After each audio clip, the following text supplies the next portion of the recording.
My name is Marilyn Burns, and it's truly a pleasure and an honor to present Margery Mayer this morning. And I want to especially acknowledge her family who is here today, her husband, her son, her mother, her sister, and the large entourage of her professional family who are here as well to support her. On the AEP website, you can read an impressive overview of Marjorie's accomplishments, and Marjorie's blog entries, also posted on the website, give you a sense of her passion and her commitment to education. And what I'd like to do this morning is to give you another view of Marjorie from my perspective and my personal experiences with her. I was a beginning teacher in 1962, that's 50 years ago, and I quickly learned of Scholastic's contribution to helping children develop a love of reading. Even as a junior high math teacher, and saying junior high certainly dates this, I remember distributing the Scholastic book order forms to my students during homeroom, and I collected their completed forms and money. I sent them in, waited, and then distributed the books when they arrived. Scholastic was just part of the school fabric for my entire life. I met Marjorie about 30 years after I began teaching. This was in the early 1990s. Almost 20 years ago, at a time when Marjorie was interested in extending Scholastic's contribution into include mathematics. And this was 10 years after I had founded Math Solutions. I'm sorry for all these numbers, but once you're a math teacher, you're a math teacher forever. When I met Marjorie, math was not her passion. She had majored in English at Middlebury College, and when she began graduate school at MIT and took the mandatory math placement test that all students had to take, it was not her finest hour. But while math was my passion, running a company wasn't. In a way, we were both on learning curves. Marjorie was on a curve about integrating math into Scholastic's educational plans, and I was on a curve about growing my company, Math Solutions, to serve math education. So over time, as we talked and we explored ideas, our learning curves intersected more and more until just over 2 years ago, Math Solutions became part of the Scholastic family. In the 20 years that I've known Marjorie, I've learned about how she came to be where she is now. After MIT, where incidentally she graduated in the top 10% of her class despite the results of that beginning test, and she was at that time waiting for her husband Ted to finish law school, Marjorie spent what she described to me as, quote, a useless year working at a now defunct computer company. After that, she went to work at CBS, which was then the parent company of Holt, Reinhardt, and Winston. And while a career in publishing had a draw for Marjorie, with her English background, Marjorie was clear about one thing. Involvement with K-12 was not anywhere on her what I'd like to do list. But avoiding that involvement wasn't about to be. Marjorie began in strategic planning. She advanced to business manager and then the editor-in-chief. She said to me, I did weirdly well. But while Marjorie's talent might have been a surprise to her, it wasn't to others. For sure, Dick Robinson noticed her gifts. And here we are today with Marjorie serving as president of Scholastic Education and executive vice president of Scholastic, taking very seriously and passionately how Scholastic Education serves school districts, teachers, and students. Her unique stamp is on all the products, marketing, and sales efforts of Scholastic Education. One of Marjorie's characteristics, maybe one of her greatest strengths, is that she speaks her mind. Some of you are aware of this. She is not a hold back kind of person. This takes courage, because there are times when Marjorie disagrees with the direction of a conversation or of a meeting or of a decision being made. There are times when something just doesn't feel right to her, and with a kind of clarity that is regularly impressive, she speaks her mind. She speaks her truth. Marjorie has the uncanny way to cut to the heart of the matter. When you hear a good idea, it seems so often, well, kind of obvious. It's like looking at those captions for the cartoons at the back of the New Yorker each week, and I often think, well, why didn't I come up with that? But I've learned over the years that when Marjorie reveals her thinking, she's often miles ahead of me.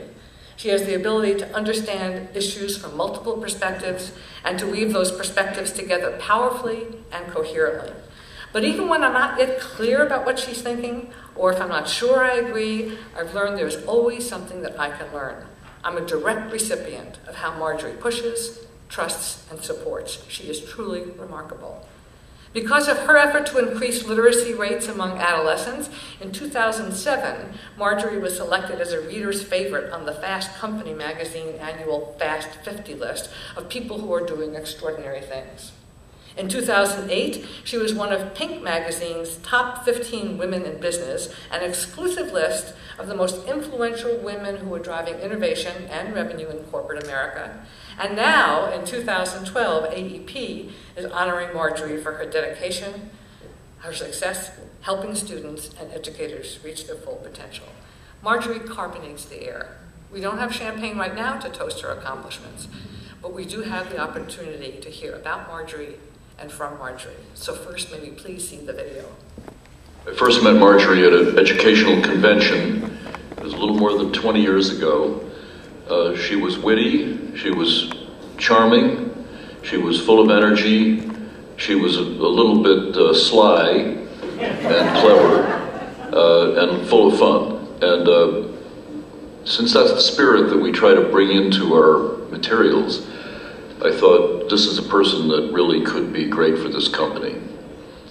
I wanted to have something to do with books my entire life. I'm one of those kids who remembers the day I learned to read. My childhood was a little bit like Scouts and To Kill a Mockingbird. Her family looked at the world a little bit differently than all the families around her.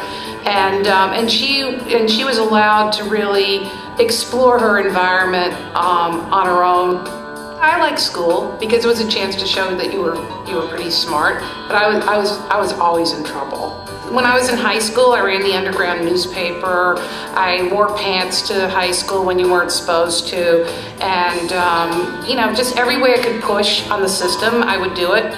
That's what childhood was like for me in Alabama growing up. I think all her life, that she always knew what it was like to be, a little bit in the outside, pushing for change, and she knows enough what it's like to be a kid who, the teachers aren't connecting with and don't get, that I think she brings that into her programs.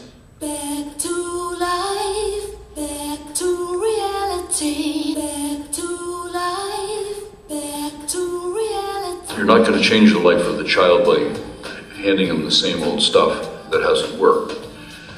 So you have to be a risk taker and a gambler to some extent. Figure out, okay, where are we trying to get to? How are we going to get there? So, if we're going to have school be interesting for kids, we can't play it safe. We have to be willing to involve kids in subjects that are intriguing, involving, that get them talking, thinking, reading, curious. And those aren't necessarily the things that are traditional schoolwork.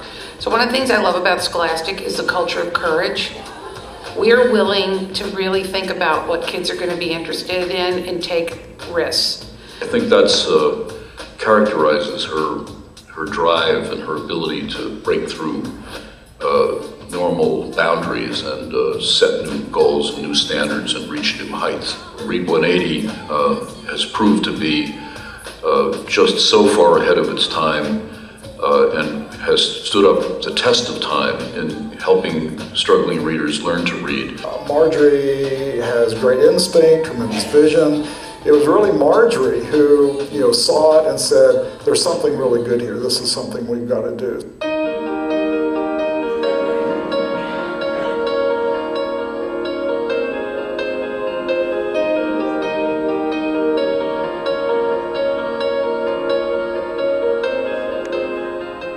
You can't keep her down. When she is focused on something and she wants something to happen, she will make it happen, and she inspires all of us to do that. She inspires everybody around her because of her sense of fun and her sense of, we've got to do something different here. We've got to have a good time. This is all going to be an adventure everybody's going to want to be part of. And on the way, you'll have some laughs and some tears, but it's going to be a great adventure. This organization, and Marjorie in particular, have seen to it that we're going to take the best of reading, research, and science and stay true to it while developing amazing products that are teacher and kid friendly and have staying power. It's mattered, and it's netted in a lot more proficient readers in our country.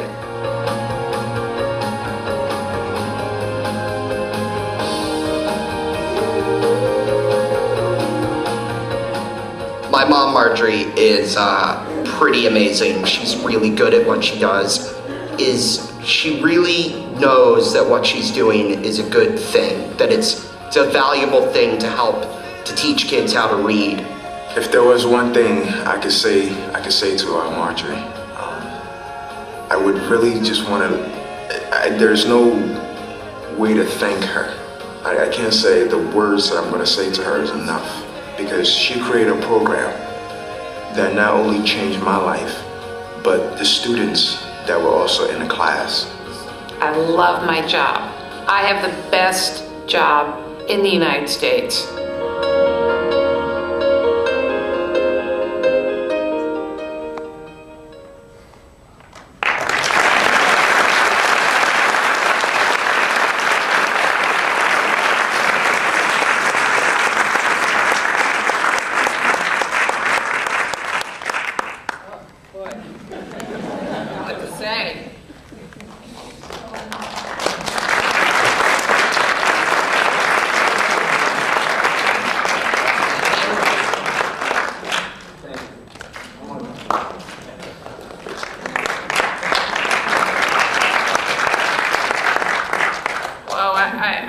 There's nothing more to say after that video. Billy, where's Billy? There you are. Billy, thank you so much. Thank you so much for everybody who was in that. Marilyn, I can't believe you were here to do this. You're my dear friend, and it's an honor to know you and work with you. I want to thank everybody at AEP. I want to especially thank my friend Greg, who's on the board. I want to thank the other board members. Charlene, the staff has been great. I'm so excited about this amazing award, and I'm desperately hoping it will not be a career-ending event.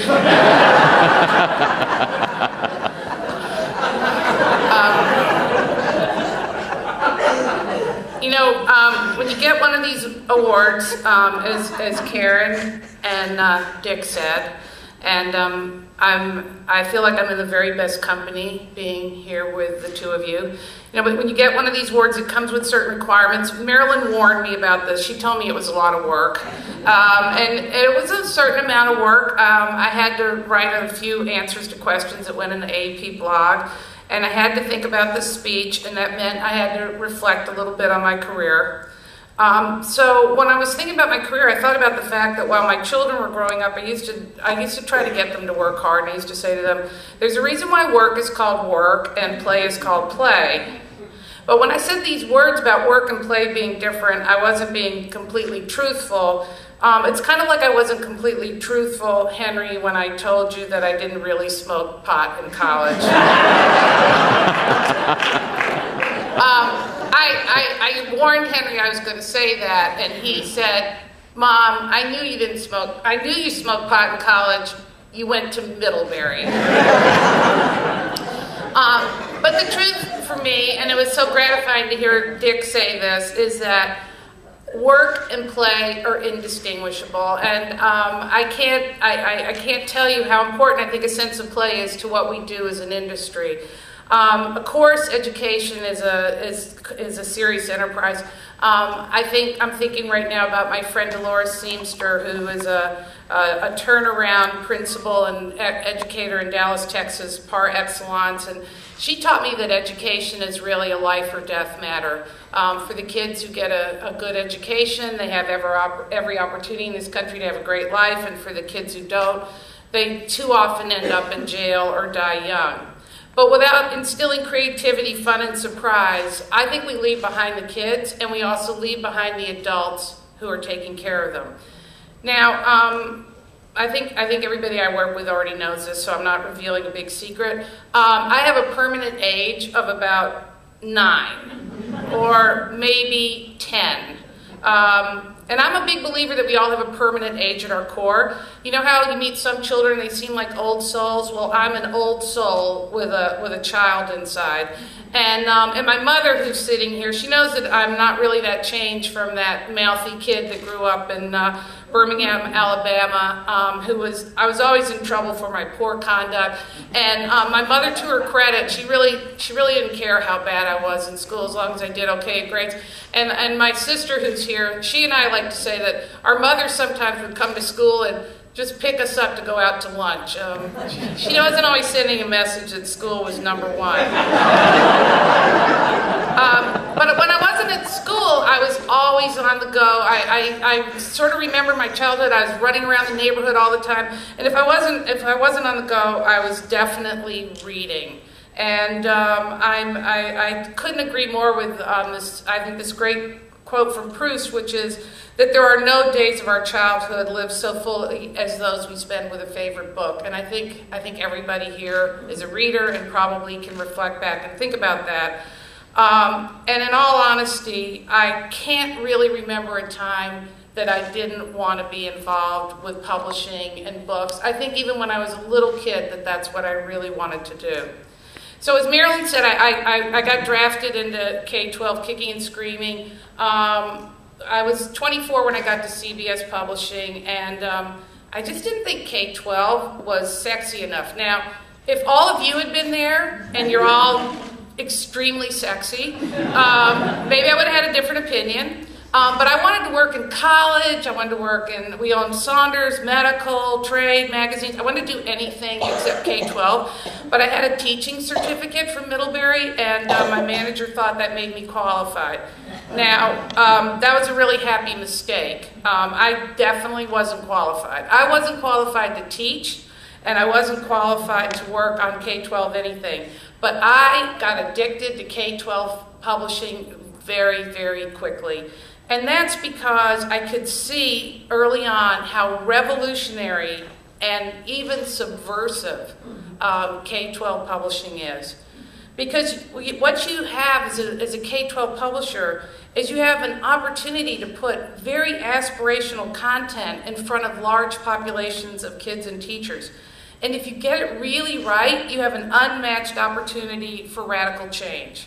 So that's why I believe this is the greatest industry on earth. Dick, I loved why you said it was great because of the opportunities for collaboration, and I agree with that. But I also think that chance to really make a difference in kids' lives, you just can't get it anywhere else on the kind of scale we can do it in our business. So I still remember the day Dick called me. We did meet at a trade meeting. I was flattered he thought I was sly.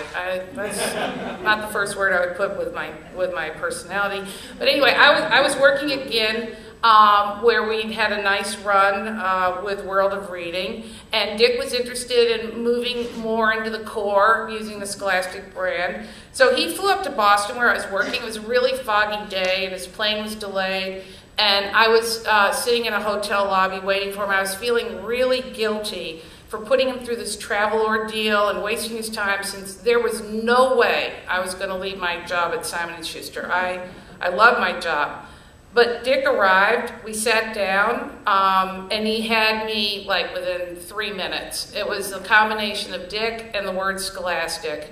And from that moment 20 plus years ago, Scholastic's been my playground, and I couldn't have achieved any small portion of what I have if I wasn't at Scholastic. There's so many reasons why Scholastic was the right sandbox for me. Of course, Dick is a big part of that. He's in Europe today, or I know he would be here. My amazing colleagues who are kindly sitting up in the front rows here, who I think were drawn to the company because of the values they saw in the company, and the Scholastic brand, which is unmatched, and it is so trusted by our customers that we have the permission to be fresh, to be different, to have courage with what we publish. But if I were to highlight one part of why Scholastic has been so inspirational to me, it's the DNA in the company that says all children have the right and the ability to learn deeply and be inspired by school. And everyone at Scholastic feels that way. And at Scholastic, and Dick leads us on this, but I think we all love this and feel this way. We feel we have a special obligation to serve those students who may come to school hungry, and we have deep concerns about the increasing poverty among children in the United States. Children who may speak a first language other than English when they come to school. Children who may not have been read to at home and have all the rich language experiences that advantage our middle class and upper middle class kids, or face other challenges. And we also care about the teachers of these children who we know are working so incredibly hard to help them and who are offering their love to them. So it was really that DNA, that part of Scholastic that cares so much about children, but especially children who really depend on school for all the advantages of the American dream. It was that DNA that led us to Read 180. So, people ask me, like, how'd you get so lucky to chance upon Read 180? And I always answer with Louis Pasteur's quote, and that is that luck follows the prepared, because we were prepared. We recognized that there were millions of children disenfranchised by their inability to read meaningfully at a time when people weren't paying much attention to those kids. And we were also prepared by our long history of innovation, which opened us to using technology with ambition. So when I met Dr. Ted Hasselbring, and Ted, I'm so incredibly touched that you're here today. You came up from Vanderbilt. That means so much to me. But when we met Ted and he showed us his early vision of Read 180, we were immediately smitten. Ted was being aggressively courted by another publisher, but we convinced you to work for us when we made you a solemn promise that we would not tinker with Read 180 in any way that you did not support. We made the same promise to Marilyn when we published Do the Math and when we acquired Math Solutions. That promise of working with the very best minds in education and taking their thoughts, their wisdom, their experience, their knowledge, and bringing it to scale, that is a fundamental principle of what we do in our work.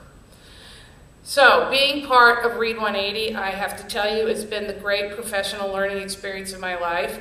I have learned so much from my colleagues in editorial, technology, marketing, and finance, many of whom are here today.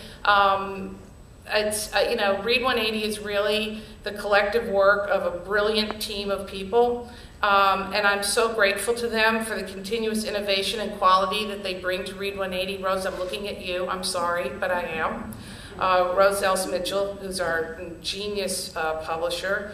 I've learned so much from our courageous sales and service team who have embraced our mission and have taken it to the most challenged schools in the country. We are working in those really hard places and working hard and getting great results. And I've learned so much from our teachers and students who inspire me with their dreams and fill me with hope. To see Shadrach offer that kind of thanks, even though I hope this is not a career-ending event, I feel like I could go home today and my life would have meaning. My career, for me, has made this exquisite arc from that book-loving child in the torn South of the 60s to the lucky participant in our campaign to assist millions of children liberate their lives with the power of reading. And now we're on a mission with math inspired by the genius of my dear friend Marilyn, and I remain as impatient as ever to produce programs and services that ignite. So I'm looking out at so many friends today, and I'm feeling such an immense wave of gratitude. My mind is buzzing, is firing on all cylinders with examples of how each and every one of you have helped me and taught me lessons and put up with my 9-year-old self. It feels funny to accept this generous award, since we all know that any success in this business is the result of many and not the result of one. But I'm going to accept the award. And I thank you with all my heart. I think I've had the greatest opportunities to have the most wonderful career of anybody ever. Thank you.